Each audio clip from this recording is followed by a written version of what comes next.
हमारे यहाँ आने का प्रयोजन तो आपने जान लिया वानर राज, परंतु अपने कष्ट का कारण अब तक नहीं बताया आपने।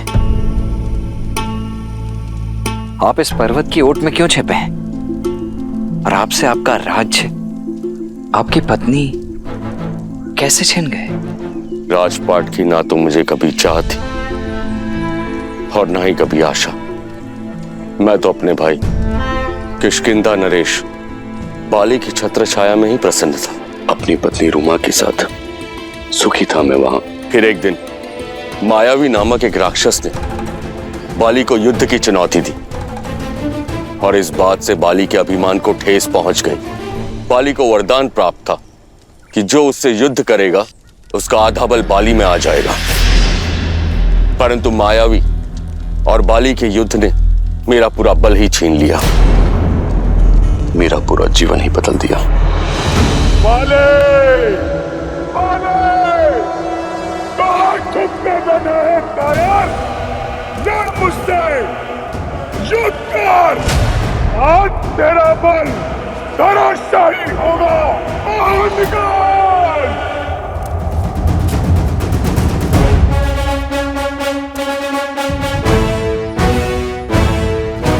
लगता है तुम्हारी मृत्यु तुम्हें मेरे द्वार तक खींच लाई है, इसलिए युद्ध के लिए ललकारा है।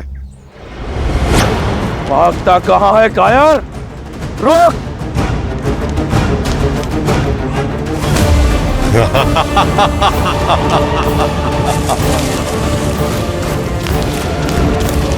भैया एक क्षण रुकिए, सोचिए। पहले मायावी किष्किंधा आकर आपको ललकारता है, फिर यहाँ गुफा में आकर छिप जाता है। अवश्य कोई छल है। ये उस मायावी की गुफा है, भीतर मत जाइए। क्या हुआ? अपने भाई के बल पर विश्वास नहीं रहा या माता के दूध का तेज चूक गया है? मैं बाली हूं, बाली। किसी का भाई नहीं है मुझे। परंतु भैया ये तो संसार जानता है, फिर क्यों गुफा में जाना है? ताकि किष्किंधा जान सके कि उनका राजा अभी भी उनकी रक्षा में सक्षम है। बिना युद्ध के लौटा तो प्रजा समझेगी कि बाली भगोड़ा है। मैं ऐसे नहीं जाऊंगा, तुम यहीं पर प्रतीक्षा करो, मैं इस कथा का अंत करके आता हूं। किंतु भैया मेरा निर्णय अटल है सुग्रीव। और सुनो, यदि गुफा से दूध की धारा निकलती है तो समझना कि मायावी मारा गया, क्योंकि मायावी के रक्त का रंग श्वेत होता है। और यदि रक्त बहता दिखे तो जान लेना कि इस बाली का अंत हुआ। भैया राज सिंहासन कांटों का होता है सुग्रीव, उसे अपना बनाए रखने के लिए रक्त बहाना पड़ता है, कभी शत्रु का या कभी स्वयं का। यदि रक्त की धारा बहे और मैं लौट के ना आऊं, इस गुफा को बंद करके किष्किंधा का संचालन करना, ताकि मायावी दोबारा संकट ना बन सके।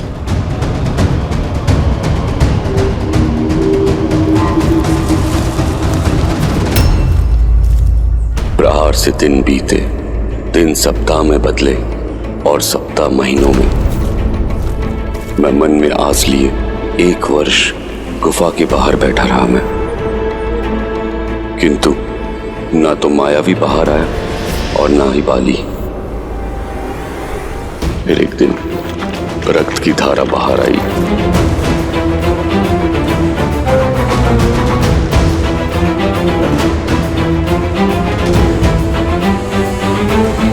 भैया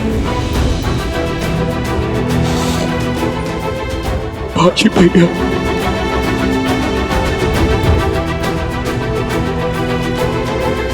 भैया!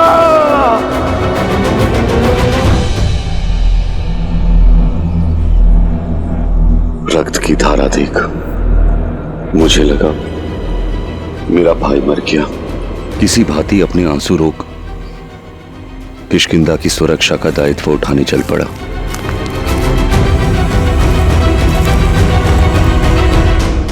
मायावी के प्रकोप से राज्य को बचाने के लिए मैंने एक चट्टान से गुफा का मुख बंद कर दिया। और ये दुखद समाचार बाली की पत्नी तारा और पुत्र अंगद को सुनाने चल पड़ा।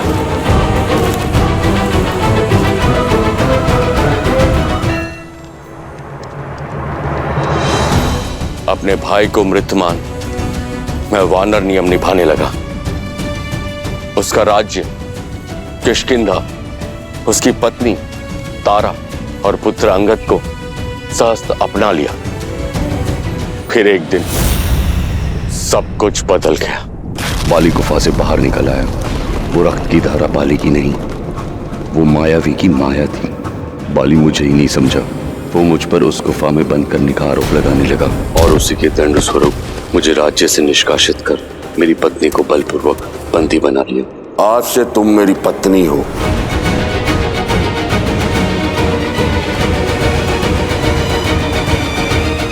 यदि आज मैं जीवित हूं तो हनुमान की सहायता और ऋषि मतंग के श्राप के कारण, जो बाली को यहां आने से रोके हुए हैं। उसे श्राप है, यदि उसने ऋषिमुख पर्वत पर अपना पैर भी रखा तो उसके सिर के 100 टुकड़े हो जाएंगे। किंतु जीवित रहने का एक दंश भी है। मुझे अपनी पत्नी का वियोग, उसकी पीड़ा के आभास के साथ ही जीना है। आपके भाई ने जो आपके और आपके पत्नी के साथ किया, उसके लिए उसका केवल एक ही दंड है, मृत्यु।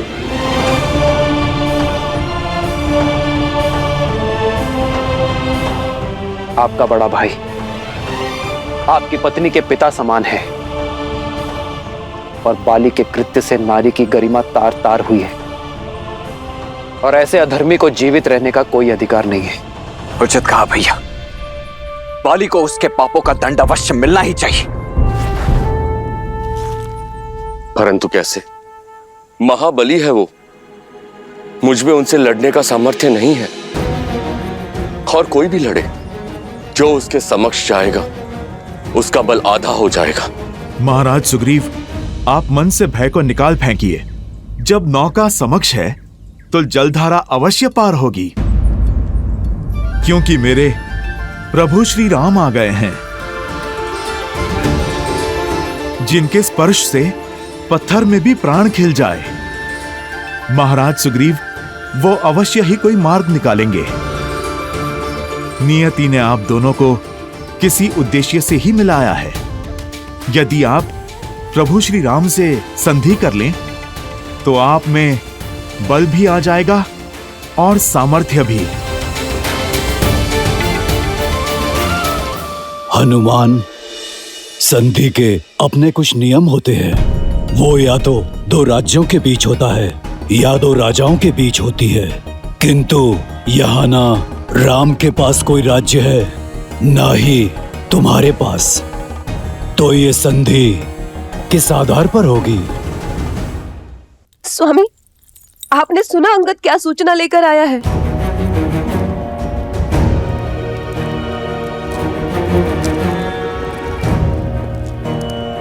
अंगद, राम और उनके भाई लक्ष्मण को सुग्रीव से मिलते देखा गया है। स्वामी, यदि उनकी संधि हुई तो आपके ऊपर संकट की तलवार मंडराना निश्चित है। स्त्री होना, राय का पर्वत बनाने का गुण तो प्रकृति ने दिया है तुम्हें। रोको, अपने विचारों को रोको तारा।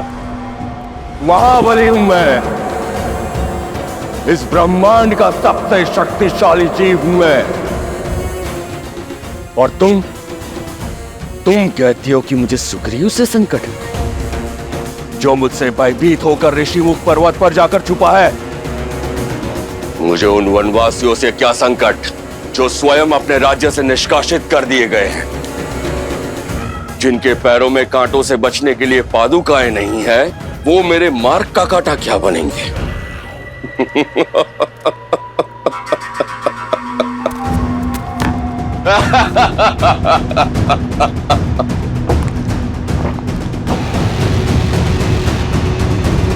जो स्वयं परास्त है वो मुझे क्या हराएंगे?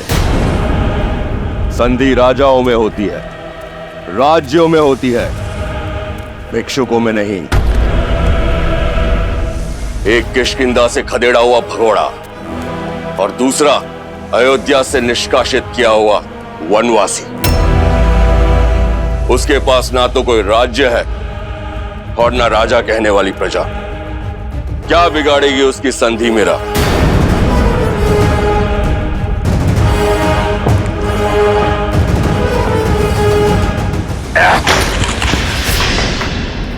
अंगद,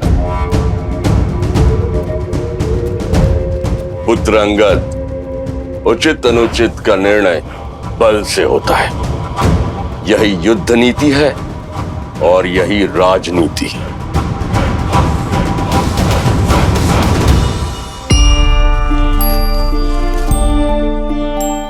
महाराज सुग्रीव, राज्य का धर्म है प्रजा की रक्षा, और सेना होती है धन रक्षा की शक्ति। परंतु ये गुण एक और भाव में है,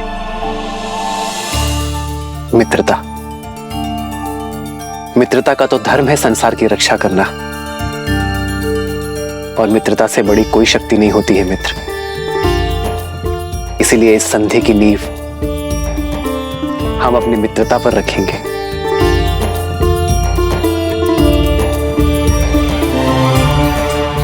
मित्रता एक ऐसा बंधन है जो हर संबंध से ऊपर है। हम अपना मित्र स्वयं चुनते हैं, और वही हमारा जीवन, हमारा पथ, हमारा व्यक्तित्व और हमारा भविष्य निर्धारित करता है। मित्रता से बड़ा और सच्चा दूसरा कोई संबंध नहीं है। जिसने अपने जीवन में एक श्रेष्ठ मित्र बना लिया, उसने राज्य और राज्य का सुख सब पा लिया मित्र।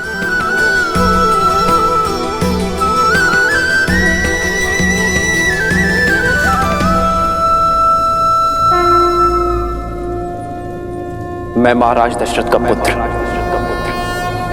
रघुवंशी राम ये प्रण लेता हूं कि अपने मित्र सुग्रीव को उसका राज्य, उसकी पत्नी और उसका सम्मान अवश्य लौटाऊंगा, और बाली को मृत्यु दंड देकर उसके पापों का अंत करूंगा।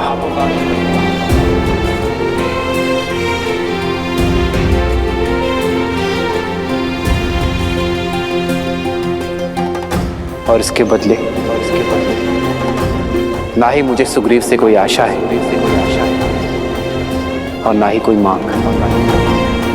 प्रभु श्री राम की जय, प्रभु श्री राम की जय। धन्य है आप प्रभु, आप धन्य हैं।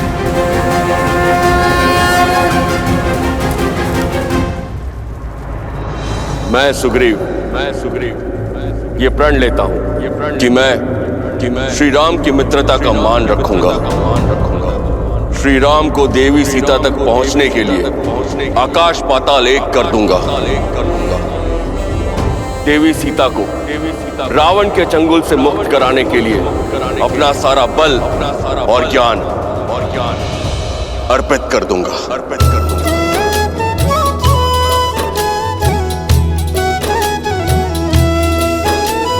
तब हनुमंत उभय दिशि की सब कथा सुनाई, पावक साखी दे करी जोरी प्रीत दृढ़ाई।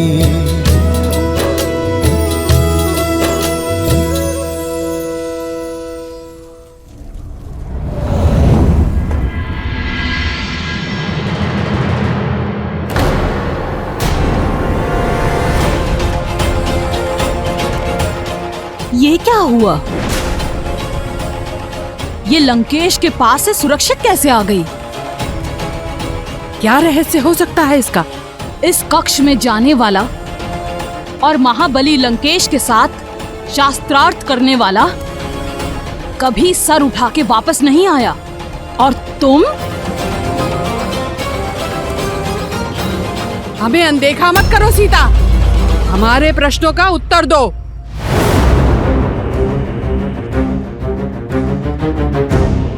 तुम्हारा ये अभिमान ये अहंकार, ये निर्भीकता चुभती है।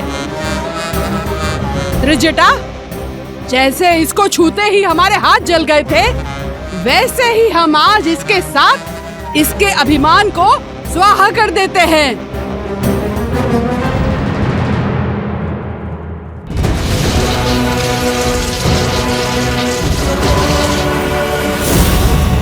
कहो, आज से तुम हमारी कही हुई बात सदैव मानोगी। वचन दो, अन्यथा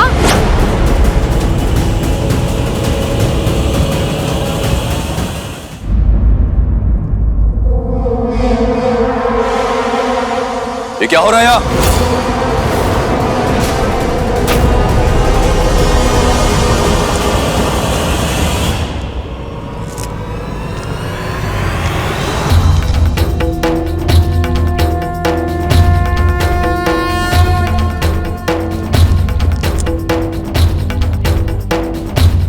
विष्णु तिलक,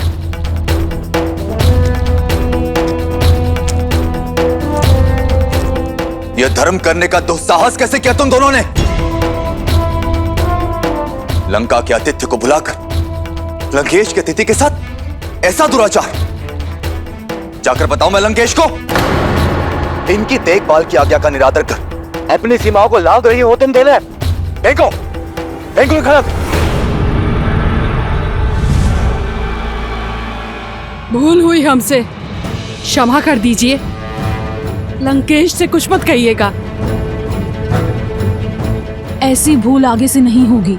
इसे मेरी अंतिम चेतावनी समझो। जाओ यहां से।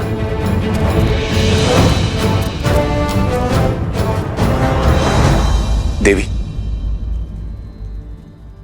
इनकी ओर से मैं आपसे क्षमा मांगता हूं। मैं लंकेश का अनुज विभीषण हूं। आपको जो कष्ट हुआ उसके लिए क्षमा प्रार्थी हूं। आइए, आपको आपके स्थान तक छोड़कर आता हूं। मेरा स्थान मेरे श्री राम के पास है, क्या आप वहां मुझे छोड़ सकते हैं?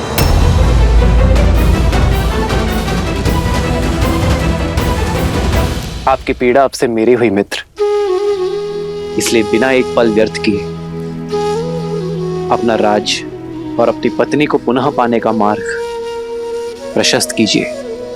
कैसा मार्ग?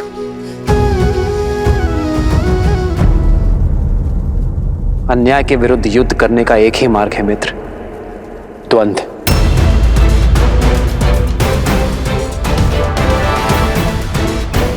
आप बाली को द्वंद्व युद्ध के लिए चुनौती देंगे। क्या? बाली से युद्ध? आपको भ्रम है श्री राम, महाबलशाली है वो। मैं बाली को मारना तो दूर, उसके सामने कुछ पल तक टिक नहीं सकता। यदि मैं उसको युद्ध में परास्त कर सकता तो यहां भगोड़ों की भांति मैं छिपता क्यों? मुझे आशा नहीं थी कि आप मुझे आत्महत्या का मार्ग सुझाएंगे। श्री राम, आपने मुझे बाली के वध का वचन दिया है और यहां तो आप उसके हाथों मेरा ही वध करवाने लगे। मुझे मेरा वचन स्मरण है मित्र, किंतु आप अपनी आत्मशक्ति को भुला चुके हैं। कहां है वो सुग्रीव जो बाली की अनुपस्थिति में समस्त किष्किंधा को संभालता था? मित्र केवल उसकी सहायता करते हैं जो संघर्ष से भागते नहीं बल्कि उसमें भाग लेते हैं। ये युद्ध आपका है मित्र, और जो अपना युद्ध स्वयं नहीं लड़ते उसका हाथ तो नारायण भी नहीं थामते।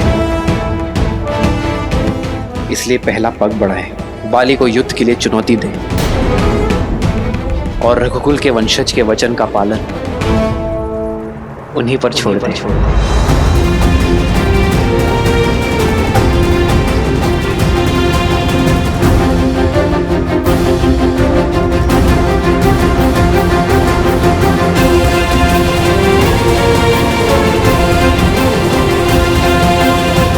ज्ञान की लौ होते हुए भी अज्ञानता से अहंकार से और अधर्म के तमस से घिरे हो तुम, और फिर अपनी तुलना मेरे श्री राम से करते हो।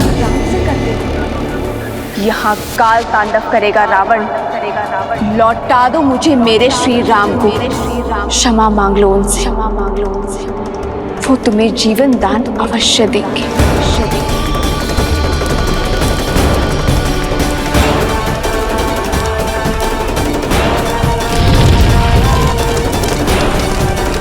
यदि तुम ना माने तो तुम्हारा ये ज्ञान भी मेरे श्री राम के क्रोध से नहीं बचा पाएगा।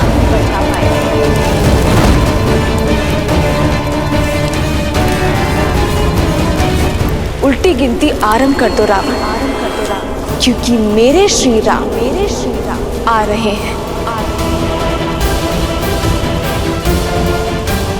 मैं लंकेश दशानन रावण ये शपथ लेता हूं, एक दिन सीता मेरी अवश्य होगी। क्षमा करें मुझे, परंतु जो ज्ञान मुझे सीता नहीं दिला सकता, वो ज्ञान मेरे किसी काम का नहीं।